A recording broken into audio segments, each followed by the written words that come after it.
Here are the top stories for today, June 17, 2021. Jabs, jabs, and more jabs. Another 1.5 million doses of China's Sinovac COVID-19 vaccines arrive and is set to boost the country's inoculation drive. Vaccination gaining full steam. Seafarers who have to leave anytime soon are the latest to get jabs as the vaccination of essential workers continue.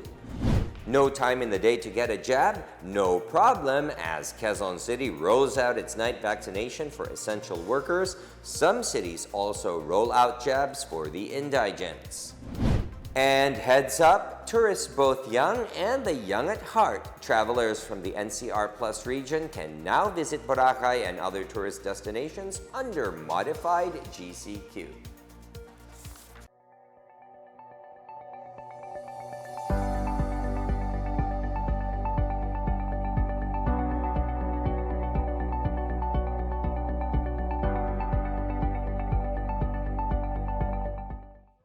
Good day, I am William Theo. Welcome to the PNA Newsroom. A fresh batch of Sinovac jabs arrived in the country this morning.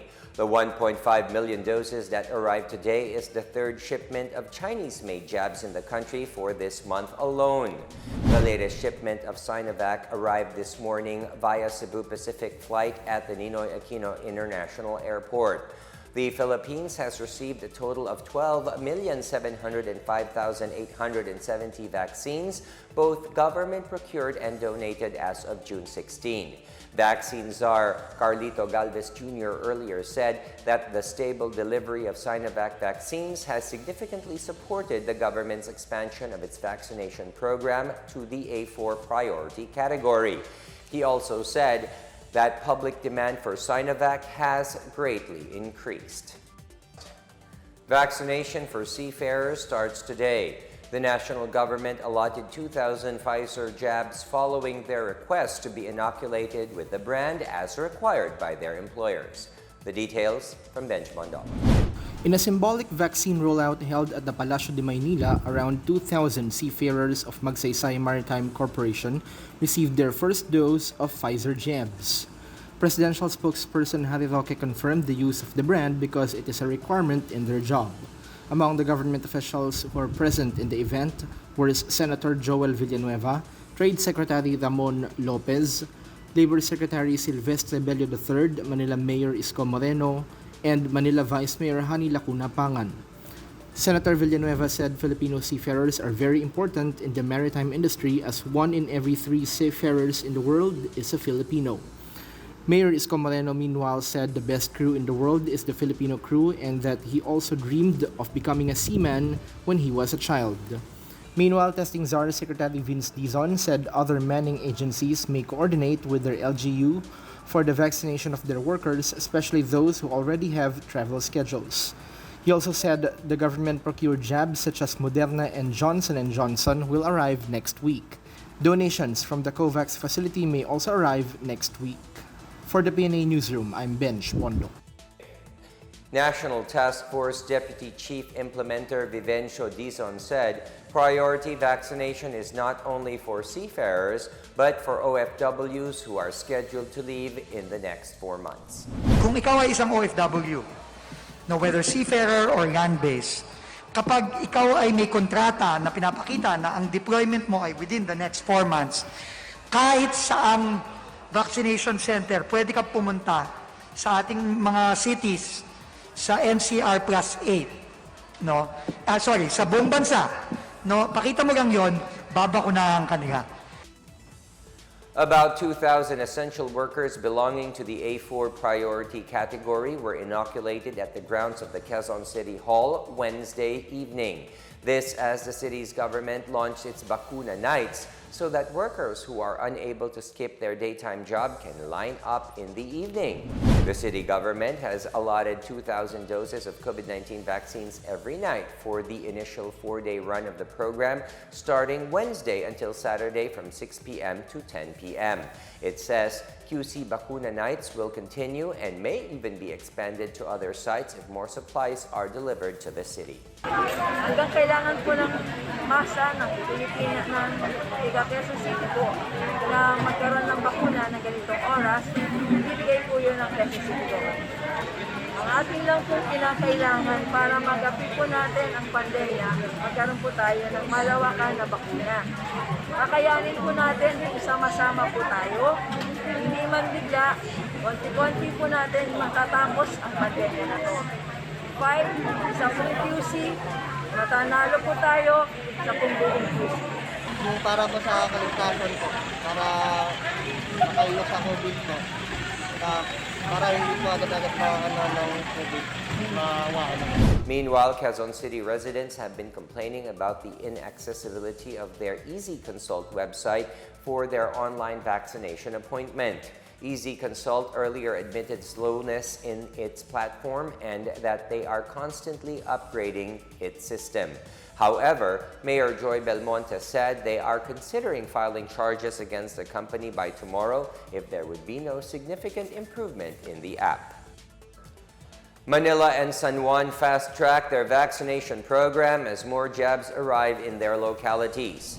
In San Juan, 50% of the city's government's target population have been vaccinated against the coronavirus. Mayor Francis Zamora said a steady supply of vaccines can advance the city's vaccination drive and achieve mass population protection soon. Zamora reminded residents who have signed up online to wait for a confirmatory text indicating vaccination schedules before going to the sites to prevent crowding. In Manila, Mayor Isko Moreno Dumagoso said the vaccines that arrived last week through the COVAX facility would be allocated for the indigent population. Manila received 74,000 doses of Pfizer vaccines on Tuesday from the national government. It also has Sinovac jabs for use as a second dose for the A1, A2, and A3 priority groups. The vaccination schedule in Manila has been extended from 6 a.m. until 8 p.m. More regions report the status of their vaccination program. Meanwhile, Iloilo City, which is battling a surge in the number of cases, appeals for additional support from the national government. The details from Marita Mawai. In the Ilocos region, over 35,100 doses of Pfizer COVID-19 vaccines arrived on Tuesday. The jobs will be given to individuals under the A1, A2, and A3 categories. Meanwhile, the Bicol region received on Tuesday some 23,000 doses of the Sinovac vaccine. The jobs are distributed to Camarines Norte, Camarines Sur, Catanduanes, Sorsogon, and Albay. As of the latest count, the region has received and distributed 206,580 doses of the COVID-19 vaccine. In the Bangsamoro Autonomous Region in Muslim Mindanao, more than 55,500 have been inoculated with the COVID-19 vaccine. Dr. Bashari Latif of the Ministry of Health said a total of 20,226 frontline healthcare workers, or a high rate of 94.28%, received their first dose, and 9,961 of them have already got their second dose. Moreover, the region has also inoculated more than 35,000 individuals belonging to the A2 and A3 groups. And in Iloilo City, the local government reiterated its appeal for more supplies from the national government amid a spike in the number of COVID-19 cases. Local officials said its additional allocation of 14,000 vaccines will only be enough until June 23. Currently, the city has been allotted a total of 34,524 doses of Sinovac and 16,880 doses of the AstraZeneca. In addition to vaccines, Iloilo Mayor Jerry Treñas is also asking for more ventilators, medications such as remdesivir and tocilizumab, and the deployment of more hospital personnel. He is also appealing for the immediate PhilHealth reimbursement to all hospitals. For the PNA Newsroom, I'm Marita Muaje. Negros Occidental intensified its border control operations to contain the recent surge of COVID-19 infections in the province. Governor Eugenio Jose Lacson issued a directive banning non-essential travelers from Negros Oriental from June 15 until June 30. Boundary quarantine control points have been set up in the provincial borders between San Carlos City and Valle Hermoso town in the north. La Castellana Town, Canlaon City, Isabela Town, and Gihulngan City in the central part of the island.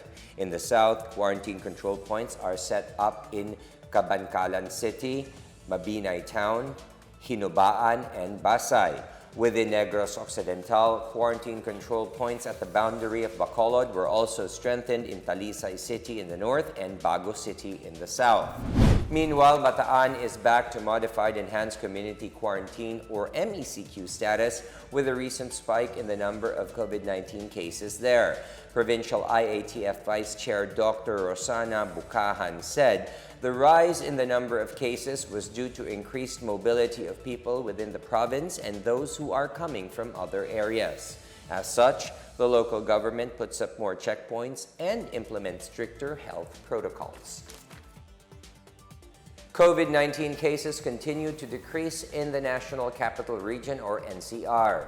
The Octo Research Group in its latest monitoring noted a decrease of 13% for June 9 to 15 with an average of only 829 new cases per day. The group said all the local government units in the NCR are now classified as moderate risk. Meanwhile, the Department of Health also noted a decrease in the use of intensive care units and critical care beds in Metro Manila.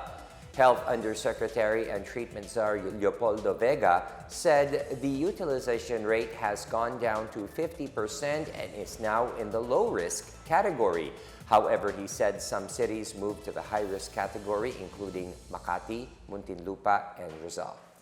Still to come, the palace maintains President Rodrigo Duterte is unfazed by the looming probe of the International Criminal Court.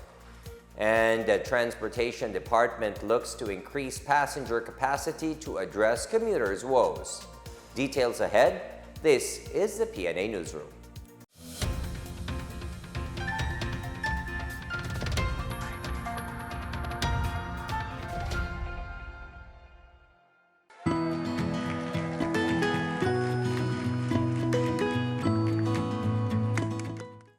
The COVID-19 pandemic has greatly changed our lives for the worse. Lives and jobs were lost and economies reached a meltdown.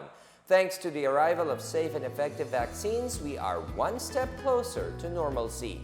It's time to do our part, get vaccinated for our safety and for our recovery. You are there in that community, go there and have yourself vaccinated by any of the vaccines available. They are all potent, they are all effective. I would like to appeal to all our kababayans, please get vaccinated against COVID-19 and be the government partner in preventing further spread of the disease. I encourage you to get vaccinated as soon as possible time.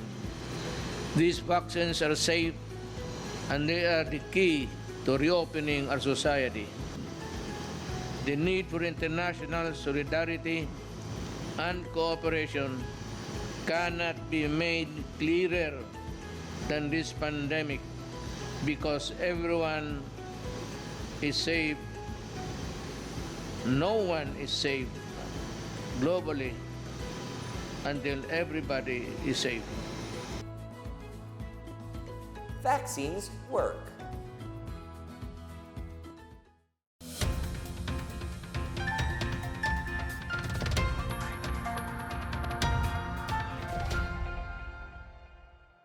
Malacanang maintains that President Rodrigo Duterte will continue to fulfill his duty but will not allow foreigners to infringe on the country's sovereignty.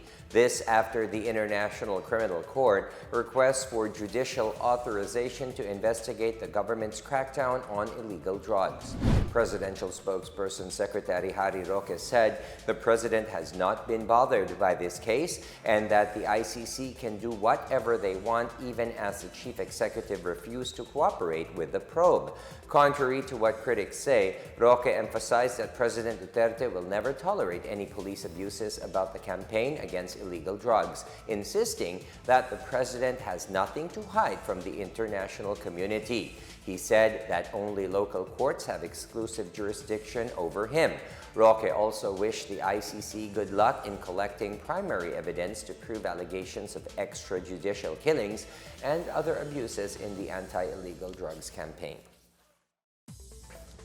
President Rodrigo Duterte assured Filipinos that his government will continue to pursue measures that will improve their quality of life, especially as the nation recovers from the impacts of the COVID-19 pandemic. The president led on Wednesday the reenactment of the signing of several legislative measures in Malacanang. The president thanked the members of Congress for their steadfast efforts in ensuring that his administration's legislative agenda will be translated into relevant policies and programs that will improve the life of every Filipino. He said these laws open more opportunities to render more efficient and inclusive service in efforts to bring government closer to the people. Duterte, meanwhile, called on lawmakers from both houses to prioritize his administration's remaining flagship programs. These measures include the Comprehensive Tax Reform Program and the Retail Trade Liberalization Act, the Foreign Investments Act, and the Public Service Act. The president urged lawmakers to act on these legislative measures so that he could sign them into law at the earliest possible time. He also expressed hope that there would be greater cooperation among government agencies. The Department of Transportation has revealed plans to gradually increase the passenger capacity in public transportation. DOTR Secretary Arthur Tugade said they are studying to determine how best to balance the public's need for increased public transport capacity without sacrificing the health and safety of the passengers amid the COVID-19 pandemic. Currently, public utility vehicles are limited to 50% of their maximum sitting capacity. Aside from the IATF EID, Tugade said the decision to increase public transportation capacity will also be decided with respective local government units or LGUs. On Tuesday, the DOTR and the Land Transportation Franchising and Regulatory Board, or LTFRB, announced plans to address the long lines of commuters, specifically in some stations of the EDSA busway. These plans include a review of the current free ride program and its possible expansion to other public transportation platforms. Registration for the PhilSys National ID in Iloilo will shift to mobile registration as all registration centers were closed down while the city is under Modified Enhanced Community Quarantine, or MECQ. The PSA said mobile registration targets institutional organizations like offices, exclusive subdivisions, military camps, and other government offices. The province of Iloilo and Iloilo City have been placed under MECQ until the end of June due to a surge in cases. The Philippine Statistics Authority said that mobile registration targets institutional organizations like offices, exclusive subdivisions, military camps, and other government offices. Before the surge in cases, they already registered 979,000 for the Step 2 or biometrics capturing process as of June 15. Those who have yet to register are advised to just wait as the registration for the national ID is still until the first quarter of 2023. Meanwhile, in Negros Oriental, nearly 27,000 have participated in the second round of sign-ups for PhilSys. The second round of registration starting June 1st until December 31 of this year targets 400,000 registrants for the national ID system. For the first round from February to the end of May 2021, PSA Negros Oriental reported that over 486,000 registered, way above its target of 444,000. Despite the province's MECQ status, the PSA will still continue with its registration, but the basic health protocols must be strictly observed. The Russian Direct Investment Fund has claimed that the Sputnik V vaccine is more effective against the Delta strain of COVID-19 than any other vaccine that published results on that strain. In late April, Alexander Ginsberg, head of the Gamaleya National Research Center for Epidemiology and Microbiology, said Sputnik V produces enough antibodies to battle the Delta strain. Russia was the world's first to register a coronavirus vaccine on August 11, 2020. The Sputnik V is now registered in about 60 countries with more than 1.5 billion people. More than 30 countries have begun mass vaccination with Sputnik V. The jab has proven to be among the world's safest and most efficient, with an estimated efficacy of 91.6%. Meanwhile, U.S. pharmaceutical company Sinovac said its COVID-19 vaccine has an overall efficacy of 90.4% against coronavirus. Based on a study that included over 29,000 participants in its two-dose vaccine, demonstrated 100% protection against moderate and severe disease. Against some coronavirus variants, which represented 82% of the cases, with a vaccine efficacy was at 93.2%. The company said it plans to file for regulatory authorizations of the vaccine in the third quarter of this year. It estimates to reach a manufacturing capacity of 100 million doses per month by the end of the third quarter and 150 million doses per month by the end of the fourth quarter of 2021. In our business news, Finance Secretary Carlos Dominguez III has underscored the role of the newly formed Philippine Trade Facilitation Committee, or PTFC, in helping improve the competitiveness of the country's micro, small, and medium enterprises, or MSMEs. Dominguez said the PTFC's work is specifically critical for MSMEs that often do not have the financial capacity to overcome the inefficiencies of the trading system and lack access to the global markets. He said the PTFC hopes to allow them to actively participate in international trade and broaden their access to the global value chains. He said this will create more jobs, bring in more investments, and help advance the skills and capabilities of workers and entrepreneurs. Dominguez said the expansion of the Philippines' trade markets is among the vital factors that would aid the country's post-pandemic recovery. Trade Secretary Ramon Lopez sits as co-chairman of the PTFC, with the Bureau of Customs serving as the committee secretariat.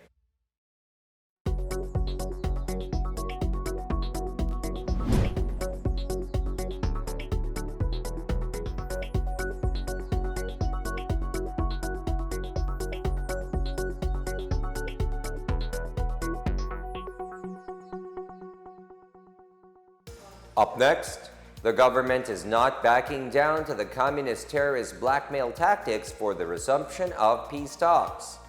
And the Agriculture Department says the African swine fever in Ilocos is now under control. Back after a quick break, stay with the PNA Newsroom.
You're still watching the PNA Newsroom.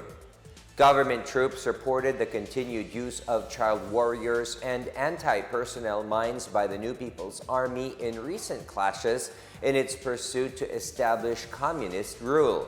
The first encounter happened in Barangay Mabuhay Prosperidad Town in Agusan del Sur on June 14, where a female miner was captured by soldiers after a clash with around 10 communist terrorists. The miner, identified as Cindy, revealed the location of their guerrilla base, prompting troops to assault the rebels on June 15 in Sitio New Decoy, Barangay Yatagon, Lianga, Surigao del Sur. The Lianga clash resulted in the killing of 3 NPA fighters, including a miner. Firearms and explosives, as well as other bomb-making materials, were also recovered from the encounter sites. For his part, Southern Luzon Command Chief Lieutenant General Antonio G. Parlade Jr. expressed hope to see a peaceful Philippines for the youth, with many of them having lost their lives and future to communist terrorism. Parlade, who is also a spokesperson of the National Task Force to End Local Communist Armed Conflict, or NTF-LCAC, cited a new Far Eastern University football player, Keith Absalon, who was hit by a landmine and shot along with his cousin Nolven in June 6.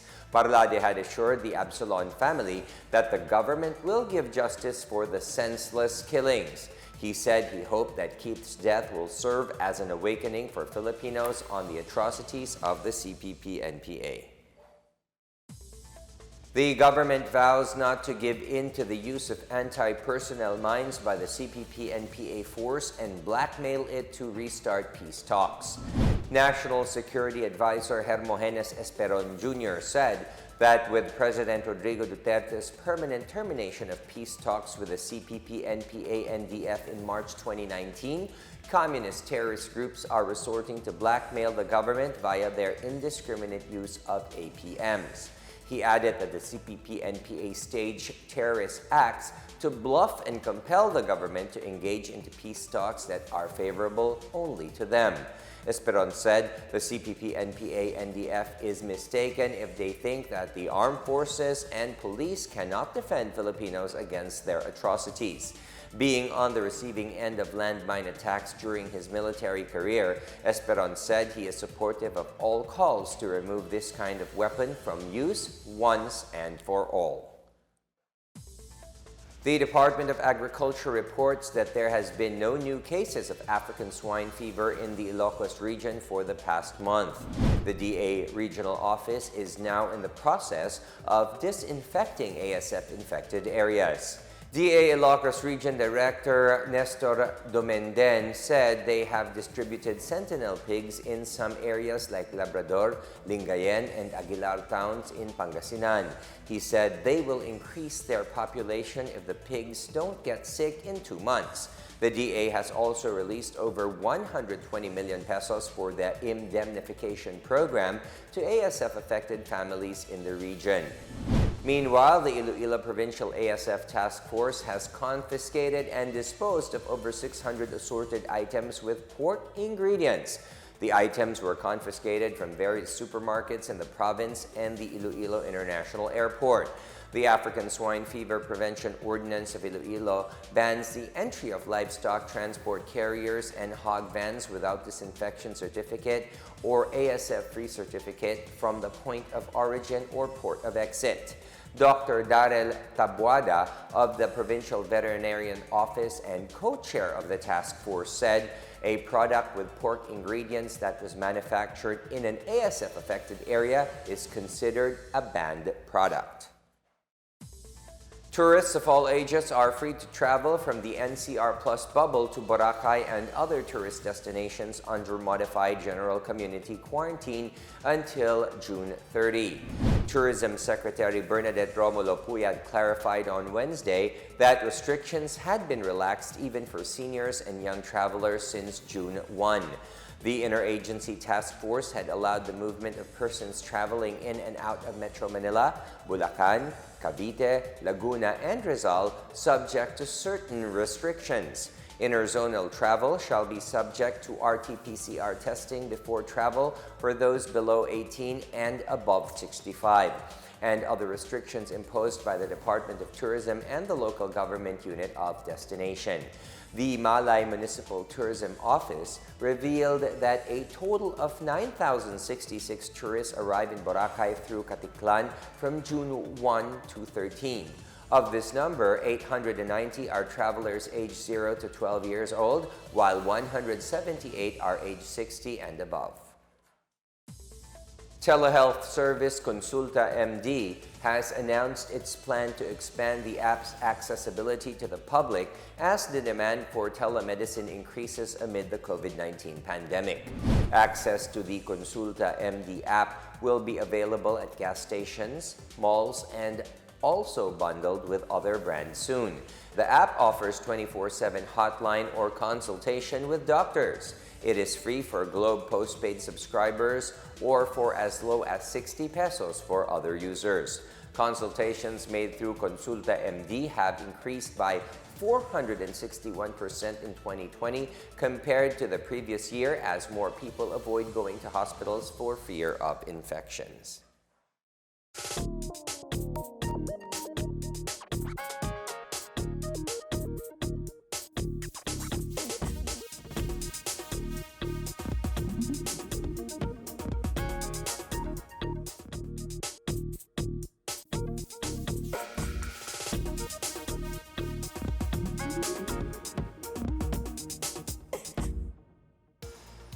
And here's another look at today's biggest stories. Jabs, jabs, and more jabs. Another 1.5 million doses of China's Sinovac COVID-19 vaccines arrive and is set to boost the country's inoculation drive. Vaccination gaining full steam. Seafarers who have to leave anytime soon are the latest to get jabs as the vaccination of essential workers continue. No time in the day to get a jab? No problem, as Quezon City rolls out its night vaccination for essential workers. Some cities also roll out jabs for the indigents. And heads up, tourists both young and the young at heart. Travelers from the NCR Plus region can now visit Boracay and other tourist destinations under modified GCQ. Thank you for watching another episode of the PNA Newsroom. To check more news content, visit our webpage or head onto the Philippine News Agency's Facebook and Twitter accounts. For more stories about the government and how it serves Filipinos, look for these hashtags in all of our social media platforms and websites. We are shown on the pages of the PCOO and its attached agencies. Also, watch us on television on PTV4 and IBC13. And that's your daily dose of the biggest stories that you need to know. From the PNA Newsroom, we tell stories that inspire change. I am William Theo. Good day to all.